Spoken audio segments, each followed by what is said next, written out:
اب میرے بھائیوں جو آیت آ رہی ہے سورۃ النحل کی آیت نمبر 125،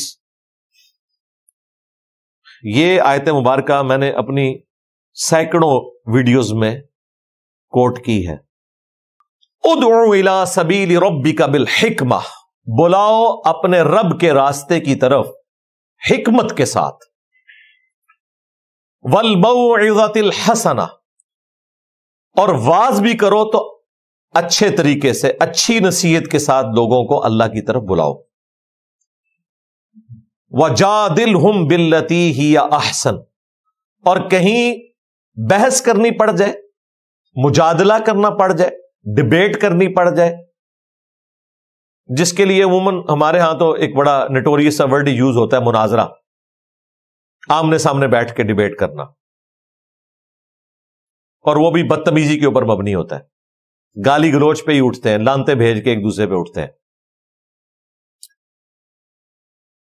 ان ربک هو اعلم بمن ضل عن سبیلہ، بے شک تمہارا رب خوب جانتا ہے کہ کون اس کے راستے سے بہک چکا ہے، وَهُوَ أَعْلَمُ بِالْمُهْتَدِينَ، اور وہ خوب جانتا ہے کہ کون ہدایت کے راستے کے اوپر ہے۔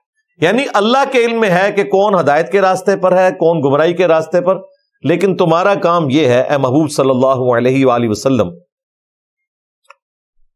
کہ اپنے رب کے راستے کی طرف لوگوں کو بلاؤ۔ ظاہر ہے رسول اللہ کے ذریعے پوری امت کو خطاب ہے۔ اب یہ جو آیت مبارکہ ہے، ادعو الی سبیل ربک بالحکمہ والموعظۃ الحسنہ وجادلہم باللتی ہی احسن، اس میں 3 موڈ بیان ہوئے ہیں دعوت حق کے۔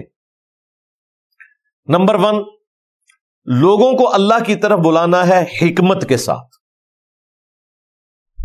جو قرآن حکیم میں اللہ تعالیٰ نے فرمایا نا کہ جسے حکمت اللہ نے عطا کی اسے خیر کثیر عطا کیا گیا، لاجکس کی بنیاد کے اوپر لوگوں کو قائل کرنا ہے۔ اس کی پریکٹیکل مثال حضرت ابراہیم علیہ السلام نے بادشاہ کے دربار میں جو دلیل رکھی تھی، سورۃ البقرہ میں اللہ تعالیٰ نے اس واقعے کو ذکر کیا ہے، پارہ نمبر 3 کے سٹارٹ میں، جب اللہ تعالیٰ کی ذات کے حوالے سے ڈسکشن شروع ہوئی تو بادشاہ کے سامنے ابراہیم علیہ السلام نے دلیل رکھی کہ میرا رب وہ ہے جو زندہ کرتا ہے اور مارتا ہے، یہ اللہ کی خوبی ہے۔ تو جواباً اس نے کہا کہ میں بھی زندہ کرتا ہوں اور مارتا ہوں۔ کس طریقے سے اس نے کیا وہ ہمیں اسرائیلی روایتوں میں ملتا ہے، قرآن خاموش ہے۔ 2 قیدی اس نے بلوائے، ایک کو آزاد کر دیا، ایک کو قتل کروا دیا، حالانکہ اس واقعے کا کوئی لینا دینا نہیں تھا زندہ کرنے اور مارنے کے ساتھ۔ ہونا تو یہ چاہیے تھا کہ وہ قیدی کو قتل کر کے دوبارہ زندہ کرتا، لیکن حضرت ابراہیم علیہ السلام کو پتہ چل گیا کہ اس معاملے میں بحث کروں گا تو یہ اور طرف نکل جائے گا، بہتر یہ ہے کہ اسے ویل لیفٹ کیا جائے، اور حکمت کے ساتھ اس کے سامنے اگلی دلیل رکھی جائے، اور وہ یہ دلیل رکھی کہ میرا رب وہ ہے جو مشرق سے سورج نکالتا ہے، تو مغرب سے نکال کے بتا۔ اب یہ تو ہو نہیں کر سکتا تھا، قرآن کے الفاظ ہیں کہ وہ کافر ہکا بکا رہ گیا، یہ حکمت ہے۔ اسی طریقے سے ابراہیم علیہ السلام کو اللہ نے یہ سجھایا، سورۃ الانعام میں آتا ہے کہ انہوں نے ستاروں کی طرف دیکھا، کہا کہ یہ ہے میرا رب، یہ سوالی انداز میں تھا، یعنی ستاروں کی پوجا کرنے والے لوگ بھی تھے نا۔ اور جب صبح ہوئی سارے ستارے غائب ہو گئے سورج کی روشنی میں، تو انہوں نے کہا اگر یہ رب ہوتا تو غائب کیوں ہوتا؟ ایسے ڈوب جانے والوں سے میں کوئی عقیدت کا یا اس قسم کا رشتہ نہیں رکھ سکتا۔ اسی طریقے سے چاند کو مخاطب کر کے پھر سورج، کہا کہ یہ تو سب سے بڑا ہے، یہ ہے خدا، لیکن وہ بھی غروب ہو گیا۔ پھر انہوں نے اپنی قوم کو سکھانے کے لیے اللہ کے حضور متوجہ ہو کر دعا کی کہ اے اللہ اگر تو مجھے ہدایت نہیں دے گا تو میں تو گمراہ ہو جاؤں گا۔ اس کے بعد اللہ تعالیٰ فرماتا ہے کہ یہ طریقہ ہم نے سکھایا تھا ابراہیم علیہ السلام کو، نہ کہ یہ کہ انہوں نے کلیم کیا کہ سورج میرا رب ہے، کیونکہ یہاں کئی لوگوں نے چشتی رسول اللہ کا دفاع کرنے کے لیے یہ کہا کہ امتحاناً کلمات کفر بھی بولے جا سکتے ہیں. حضرت ابراہیم علیہ السلام پہ جھوٹ انہوں نے باندھ دیا کہ حضرت ابراہیم نے بھی تو کہا تھا نا کہ سورج میرا رب ہے. انہوں نے یہ نہیں کہا تھا, انہوں نے سوالیہ انداز میں کہا تھا یہ ہے میرا رب, اور پھر اس کے اوپر ورڈکٹ دی, کیونکہ اس کے بعد ذکر ہے کہ یہ حکمت ہم نے سجائی تھی حضرت ابراہیم علیہ السلام کو کہ اس طریقے سے کرو. دوسرا بورڈ ذکر ہوا والموعظۃ الحسنہ, اچھے واز کے ذریعے بلاؤ. اچھا واز, اچھی تقریر, بشرطے کہ اس میں کوئی کہانیاں نہ ہو, حکمت بھری گفتگو ہو, دل میں رقت پیدا کرنے والی گفتگو ہو. اس قسم کے اوریجنل واقعات بھی موجود ہیں, وہ بھی بیان کیے جا سکتے ہیں. قرآن حکیم میں اس قسم کے واقعات موجود ہیں. حضرت یوسف علیہ السلام کی پوری جو بایوگرافی آئی ہے سورہ یوسف میں, وہ تو انسان جتنی بار پڑھتا ہے نا دل پسی جاتا ہے کہ اللہ تعالیٰ اپنے نیک بندوں کو کیسی کیسی آزمائش میں مبتلا کرتا ہے. تو اچھے واز کے ذریعے بھی اللہ کی طرف بلایا جائے. ابراہیم علیہ السلام نے یہ کام بھی کیا. سورہ مریم میں انہوں نے اپنے باپ, اور اس میں اختلاف ہے کہ وہ باپ ان کے والد تھے یا چچا تھے, کیونکہ چچا کے لیے بھی باپ کا ورڈ استعمال ہوتا ہے. اس وقت یہ زیر بحث نہیں, بہرحال وہ باپ تھے. وہ مشرک تھے, آزر ان کا نام تھا. انہیں اللہ کی طرف بلایا اور اتنی پیار اور محبت کے ساتھ اچھا واز کیا. وہ الفاظ اللہ تعالیٰ نے سورہ مریم میں نقل کیے ہیں. وہ الفاظ کیا ہیں کہ ابراہیم علیہ السلام نے کہا اذ قال لأبیہ, جب انہوں نے اپنے باپ سے کہا یا ابتی لم تعبد ما لا يسمع ولا يبصر, آپ ایسی چیزوں کو کیوں پوجتے ہیں جو نہ سن سکتی ہیں نہ دیکھ سکتی ہیں, یعنی یہ بت, ولا یغنی عنک شیئا, اور وہ آپ کے کسی کام بھی نہیں آ سکتے. بابت شاہی کوئی نہیں, یہ وہی ہے شیعہ, کوئی شاہ ہی نہیں. اتنی سی چیز کے لیے بھی آپ کو وہ فائدہ نہیں پہنچا سکتی. یا ابتی, اے ابا جان, انی قد جاءنی من العلم, بے شک میرے پاس تو علم کی بات آئی ہے, ما لم یأتک, جو آپ کے پاس نہیں آئی. فاتبعنی اہدیک صراطا سویا, تو آپ میری اتباع کریں, میں آپ کو سیدھے راستے کی طرف لے کر جاؤں گا. یا ابتی, اے میرے ابا جان, یہ دیکھیں تیسری دفعہ آیا یا ابتی, یا ابتی. لا تعبد الشیطان, شیطان کی عبادت نہ کریں. عبادت یعنی اس کا حکم نہ مانیں. ان الشیطان کان للرحمن عصیا, بے شک شیطان تو اپنے رب کا, رحمان کا پکا نافرمان ہے. یا ابتی, اے میرے ابا جان, انی اخاف ان یمسک عذاب من الرحمن, مجھے اس بات کا خوف ہے کہ رحمان کی طرف سے کوئی عذاب نہ آپ کو پکڑ لے اگر آپ نے یہ بت پرستی اور یہ شرک جاری رکھا.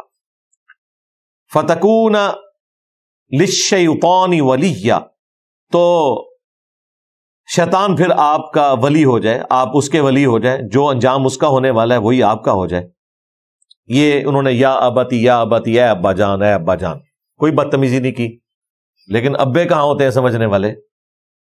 وہ پیغمبر کے ابے کیوں نہ ہو, سوائے ان کے کہ جن کو اللہ تعالیٰ توفیق دے دے. کتنا پیارا واز تھا. جواب میں انہوں نے کیا کہا ابا جی نے؟ قالا, تو وہ بولا اراغب انت عن آلہتی یا ابراہیم, اے ابراہیم تو مجھے میرے خداؤں سے دور کرنا چاہتا ہے؟ لئن لم تنتہی, اگر تو ان باتوں سے باز نہ آیا, اس دعوت حق سے نہ ہٹا, لارجمنک, تو میں ضرور تجھے سنسار کر دوں گا. یہ دیکھیں, باپ بیٹے کو کہہ رہا ہے کہ تجھے پتھر مار مار کے تباہ و برباد کر دوں گا. وَاہْجُرْنِی مَلِیًّا, اور اب تو ایک لمبے عرصے کے لیے میری نگاہوں سے دور ہو جا, نہیں تو میں نے تجھے مار دینا ہے. اور لمبے عرصے کے لیے میرے سامنے نہیں آنا. قال سلام علیک، تو انہوں نے جواب میں کہا کہ آپ پر سلامتی ہو. ساستغفر لک ربی، ان قریب میں اپنے رب کے حضور آپ کے لیے دعا کروں گا. انہ کان بی حفیہ، بے شک وہ مجھ پر بڑا مہربان ہے. لیکن یہ بھی پھر اللہ تعالیٰ نے بعد میں منع کر دیا سورہ توبہ میں کہ جو شرک کی حالت میں مر گیا اب اس کے لیے دعا بھی نہیں کرنی. زندگی میں کر سکتے ہیں، بعد میں نہیں کر سکتے. اس سے یہ بھی پتا چلا کہ آپ جتنا مرضی اچھا واز کر لیں، جب سامنے بیٹھے ہوئے لوگ بات ماننا نہیں چاہتے، چاہے وہ آپ کا باپ ہی کیوں نہ ہو جو آپ کی عادت سے بھی واقف ہے، اس کے باوجود وہ بات قبول نہیں کرے گا اگر وہ ضد اور ہٹ درمی پر اڑا ہوا ہے. تو یہ اچھے باز کی مثال. تیسرا موڈ ذکر ہوا تھا وَجَادِلْهُمْ بِالَّتِي هِيَ أَحْسَنُ، اور مجادلہ کرو ان کے ساتھ احسن طریقے کے ساتھ. مجادلہ یعنی ترکی بد ترکی گفتگو، ڈیبیٹ. وہ بات کریں اسی لیول کا انہیں الزامی جواب، جسے میں پھکی کہتا ہوں، اینٹی وینم کہتا ہوں. لیکن وہ بھی باللتی ہی یا احسن انداز میں ہونی چاہیے، اس میں گالی گلوچ نہ ہو. لیکن یہ نیچرل چیز ہے، جب مجادلہ ہوگا نا، آپ گالی نہ بھی نکالیں اگلے کو گالی لگنی ہے، کیونکہ مجادلہ ہو رہا ہے نا. یہ مجادلہ حضرت ابراہیم علیہ السلام نے بھی کیا. دیکھیں میں نے یہ تینوں موڈ میں حضرت ابراہیم علیہ السلام کو رول ماڈل کے طور پر پیش کیا، کیونکہ یہ جو رکوع کا آغاز ہی اللہ تعالیٰ نے ابراہیم علیہ السلام سے کیا تھا. ان ابراہیم کان امۃ قانتا للہ حنیفا. تو میں نے ضروری سمجھا کہ حضرت ابراہیم جو ہمارے لیے رول ماڈل ہے، انہی کی زندگی سے وہ مثالیں پیش کی جائیں جو قرآن میں آئی ہیں. اب یہ جو مجادلے کی مثال ہے نا، یہ تو کمال کی مثال ہے. وہ ہے سورۃ الانبیاء کے اندر بڑا مشہور واقعہ ہے، وہ بھی کمال کا واقعہ ہے کہ حضرت ابراہیم علیہ السلام نے جب ان کی قوم ایک سالانہ میلے کے اوپر گئی ہوئی تھی، پیچھے سے انہوں نے ایک کلہاڑا لے کر بت خانے میں گھس گئے اور سارے بت توڑ دیے، اور جو سب سے بڑا بت تھا اس کے کندھے کے اوپر جا کر کلہاڑا رکھ دیا. یہ مجادلہ کرنے لگے ہیں، اس میں حکمت بھی شامل ہے، اس میں اچھا واز بھی شامل ہے اور مجادلہ بھی شامل ہے. وہ مجادلہ ہوگا، ظاہر ہے جب آپ نے بزرگان دین ہی ان کے ذبح کر دیے ہیں تو مجادلہ تو ہونا تھا. جب وہ واپس آئے انہوں نے دیکھا کہ سارے بت ٹوٹے پڑے ہوئے ہیں، تو بڑے پریشان ہوئے، میٹنگ کال کی اور انہوں نے کہا کہ جس نے بھی ہمارے بتوں کے ساتھ یہ کیا ہے بڑا ظالم ہے. بھائی بت تو تمہاری حفاظت کرنے کے لیے تھے، تمہارے جھوٹے معبود تھے، وہ بیچارے اپنی بھی حفاظت نہیں کر سکے. اس طرف ان کا دھیان خود نہیں گیا. تو جب انہوں نے میٹنگ کی نا تو اس میں پھر بات سامنے آئی. قالوا سمعنا فتى يذكرهم يقال له ابراہیم. انہوں نے کہا کہ ہم کچھ عرصے سے سن رہے تھے کہ ایک نوجوان لڑکا ہے یہاں پہ جو برائی کے ساتھ ان بتوں کا ذکر کرتا تھا. برائی یہ نہیں ہے کہ وہ مطلب کوئی گالیاں نکالتا تھا، وہ یہی کہتا تھا کہ یہ بت کسی کو کیا نقصان پہنچا سکتے ہیں، کیا نفع دے سکتے ہیں. قالوا فأتوا به على اعین الناس. تو انہوں نے پھر مشورہ کر کے کہا کہ لوگوں کے سامنے سے پیش کرو، لعلہم یشہدون، تاکہ وہ گواہی دیں اس بات کی کہ واقعی یہی وہ بندہ ہے. اور ظاہر ہے وہ مان لے گا تو پھر لوگوں کو پتہ چل جائے گا، پھر ہم اس کے اوپر کوئی مقدمہ قائم کریں گے. اب ابراہیم علیہ السلام کو بلایا گیا. قالوا اانت فعلت هذا بآلہتنا یا ابراہیم. تو انہوں نے کہا کہ اے ابراہیم، کیا تو نے ہمارے معبودوں کے ساتھ یہ سلوک کیا؟ یہ سارے مزارات تم نے گرائے ہیں آج کے دور میں، یہ سارے بزرگان دین ان کے ساتھ یہ سلوک تم نے کیا؟ قال بل فعلہ کبیرہم ھذا. تو انہوں نے کہا بلکہ یہ تو ان کے اس بڑے نے کیا ہوگا. بڑے بت کا لفظ نہیں استعمال کیا، بڑے کا، اور یہ توریہ تھا، یہ جھوٹ نہیں تھا، یہ ذو معنی جملہ تھا جس کے دو معنی بنتے ہیں کہ ان کے بڑے نے کیا، یعنی ایسا جو طاقت میں ان سے بڑا ہے، یعنی کہ میں ڈائریکٹ اپنا نام نہیں لیا، اور انہیں یہ میسج کنوے کرنے کی کوشش کی کہ یہ بڑے بت نے کیا کیونکہ کلہاڑا اس کے کندھے کے اوپر رکھا ہوا تھا، تاکہ یہ سوچیں، کیونکہ اس کے شروع میں آیا کہ وہ توڑنے کے بعد انہوں نے کلہاڑا رکھا بڑے بت کے اوپر تاکہ یہ سوچیں، کیونکہ پورا پلان تھا نا مجادلہ کرنے کا۔ فَاسْأَلُوهُمْ إِن كَانُوا يَنطِقُونَ، ان کا اگر یہ بت جو ماشاءاللہ شہید ہو چکے ہیں ان سے پوچھو اگر یہ بول سکتے ہیں تو۔ فَرَجَعُوا إِلَىٰ أَنفُسِهِمْ، تو اب یہ پھکی والا جواب سن کے وہ اپنے جی میں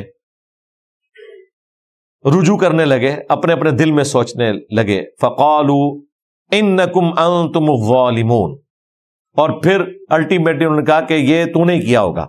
مراد یہ کہ انہیں بھی پتا تھا کہ یہ بڑا بت نہیں کچھ کر سکتا، وہ تو ہل جل ہی نہیں سکتا، نہ یہ جو ذبح شدہ بزرگان دین ہیں یا بت ہیں یہ بول سکتے ہیں، ان کے لیے تو بزرگان دین تھے نا ان کے، اور انیشلی یہ بت پرستی شروع بھی بزرگان دین سے ہوئی ہے۔ صحیح بخاری میں موجود ہے کہ یہ اللہ کے نیک بندے تھے قوم نوح میں، جن کی یادگار میں پہلے پتھر رکھے گئے، کچھ عرصے بعد انہیں تراشا گیا، پھر وہ 5 بت بن گئے۔ سٹارٹ میں وہ ان کی یاد میں پتھر رکھے گئے تھے، پھر ان کے بت بن گئے۔ یوں دنیا میں پہلی دفعہ شرک کا آغاز ہوا تھا۔ تو انہوں نے کہا اگر یہ بولتے ہیں تو پوچھو، تو انہوں نے اپنے جی میں سوچا کہ یہ کیا بولیں گے، یہی ظالم ہے۔ ثم نکسوا علی رؤوسہم لقد علمت ما هؤلاء ينطقون، پھر وہ سر جھکائے ہوئے شرمندگی کے ساتھ بولے ابراہیم تم خوب جانتے ہو کہ یہ تو بول ہی نہیں سکتے۔ اب ابراہیم علیہ السلام کو ملی فل ٹاس، تو دیکھیں پھر کس طریقے سے باؤنڈری سے باہر گئی ہے۔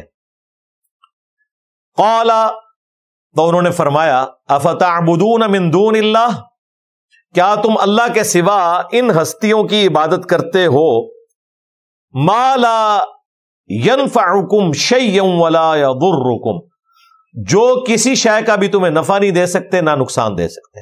صرف عبادت کی نفی نہیں ہوئی ہے، نفع اور نقصان کا بھی ذکر آیا۔ یہ کہتے ہیں نا جی ہم اپنے بزرگان دین کی عبادت نہیں کرتے، ہم قبروں کی عبادت نہیں کرتے،